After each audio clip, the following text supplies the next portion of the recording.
everyone. Magandang gabi. So, ay matutulog na tayo. May disco ngayon mga kaibigan ko sa kabilang baryo.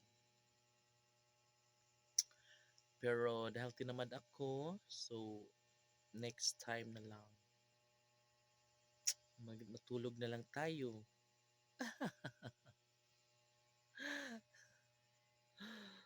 Ah. Sa mga gustong bumili dyan ng mga surplus, ayan. Marami tayong stock ngayon.